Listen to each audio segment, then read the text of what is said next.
Reluctant by Marla Josephs. Narrated by Jaime Lamchick. Chapter 1. Fallon stood there, solemn and alone, at her father's gravesite. Her face was expressionless, as one of the Marines played taps while the others held the flag. It was a private ceremony. There was no one to see her tears as the Marines folded the flag and gave her father his final salute. Well, no one but the Marines. Just like her father, Fallon didn't like sharing her feelings, her pain. She didn't want condolences. Most of what people said irritated the hell out of her. Why did people not think before they spoke?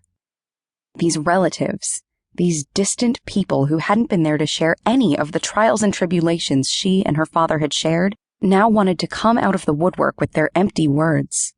One had sent her a text message that read, "Stay proud." What the hell did that mean?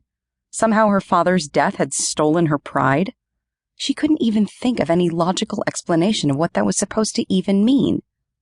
And if she heard another person say, "Well, we all have to go sometime," she would either scream or slap the shit out of them. Was that supposed to make her feel better? She hadn't asked not one person for condolences. So if this was the extent to their uninvited condolences, Fallon would prefer they shoved them up their own asses. Rather than be caustic or mean, Fallon knew when it was best to stay away from others. Surely they must mean well, she guessed.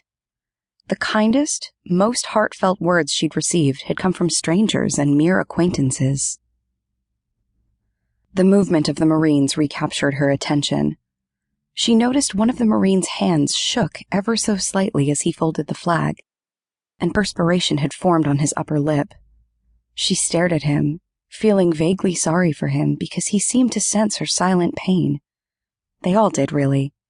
She'd expected that they would definitely act appropriately and wear solemn expressions, but they all seemed to genuinely feel some of her pain. Maybe they felt sorry for her because she was so alone, she wondered absently. When the one soldier came to hand her the flag, she stared blankly at him as tears flowed freely down her still stoic face. "On behalf of the President of the United States, the Marine Corps, and a grateful nation," the soldier began. Fallon noted his voice trembled and sounded strained. Her vision blurred through his next words as fresh tears poured heavier from her eyes and her lip trembled. "Please accept this flag as a symbol of our appreciation for your father's service and our condolences for your loss." He extended the flag to her, and she took it. He made a crisp turn, as did the others, and they marched away. By the time her father was secured in his final resting place, Fallon was all tapped out. Her tears had dried, and her face was blank. She just wanted to go home and go to bed. She vaguely realized that the soldiers were gone. She'd meant to thank them. The graveyard attendants, or whomever they were the only others around. She was alone in the world now. It had always been her and her father. Chapter 2. When Fallon arrived home, her cousin Shelton was waiting for her on the porch.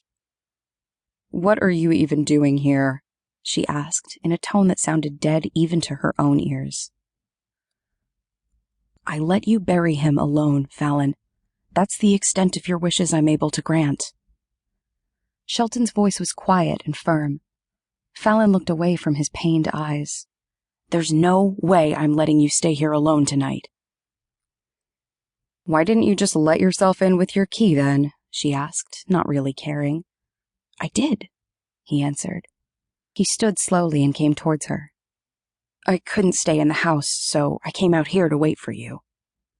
"Oh. Come inside." He pulled her forward and put an arm around her shoulders, leading her into the house.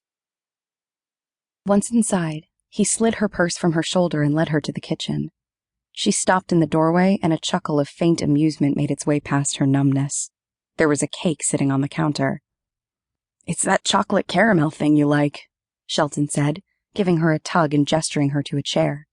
"Take those boots off."